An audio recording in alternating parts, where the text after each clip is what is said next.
Can you have mob rule of 2? Look, it's a very hot summer, but politics is heating up, nowhere more so than, of course, in Cleveland, Ohio, with the Republican National Convention / the Trump Convention.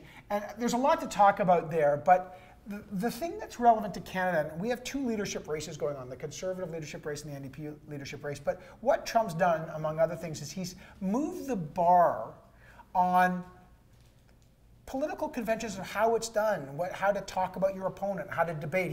He's radically just ignored those, you know, the lock her up Hillary Clinton and just the personal tweets, the crooked Hillary Clinton. Does that new kind of reality, the vulgar reality of that, do you think we import any of that in the leadership races here in Canada? It sounds smug to say that we're above it or something like that. That sounds wrong. And yet, you talk to people around the rather boring Conservative leadership race so far, the basically non-existent NDP contest, and it doesn't sound like anybody's thinking, wait, we can subtly import a bit of that populist flavor if that's what it is. Barack Obama said it's not populism, says it's nativism, which I think is more accurate. I think the combination of Brexit and Trump have, if anything, pushed Canadians into a more cautious mode in politics. I think it's the opposite. It may, but I think as these races start to heat up and as candidates desperately try to get some oxygen, is it impossible, just out of a sheer sense of pragmatism, to say this is a tool in the toolkit that has worked in some ways? We'll find out how it works for Trump overall come November, but do they ignore that? And you think of a guy like Kevin O'Leary, who is not Donald Trump, but he uses some of the tools from that toolkit. Does someone take some of those tools and start hitting harder? I guess the language and imagery of a certain kind of reality TV and a certain kind of is a possible import, but boy, it would be very light, a light version of it. I just don't think it would. I wonder if the criticism of the Liberal government starts to heat up, and that you start hearing words that we'd never heard before. But it's certainly Trump's moved the bar. Does that cross the border? Maybe this is, you know, the fire and ice thing, and it doesn't.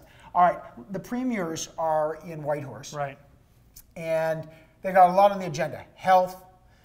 They want money for health, I hear. They want it. and the big one, of course, is carbon, a price on carbon. And you've already, you know, it's been a honeymoon for Justin Trudeau, but he's hit a wall. Brad Wall, Premier of Saskatchewan, who's come out and basically said, no price on carbon, a real challenge to the Environment and Climate Change Minister, Catherine McKenna. It's a huge challenge, and to think back to February when Trudeau met the premiers, he signaled, his people signaled going to that meeting in Vancouver that they get some kind of language on a price of carbon. They didn't get it, so they've been patient. I think the Federalists feel like they've been patient.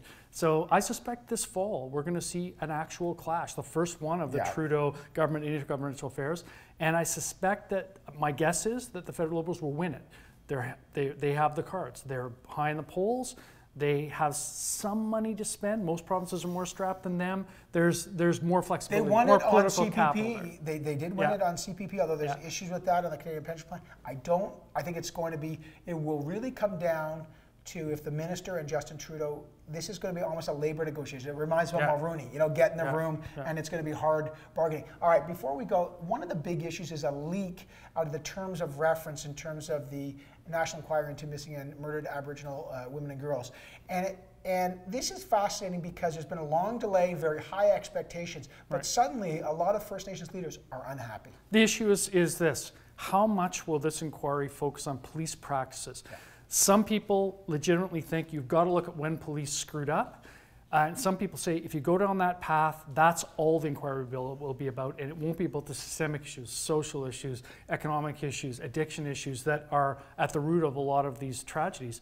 And so I think this is going to be hard to work out. I think it will be worked out, though, sometime in early August, and it'll be easy to see if everyone stays on side. It's almost like, can you blend a truth and reconciliation type commission with an investigation into police practices, and trying to get the same two under the same umbrella is very difficult, right? One thing they could do is say, we're doing systemic problems right now. Police issues that arise will be pushed off, and there'll be a second stage of some sort.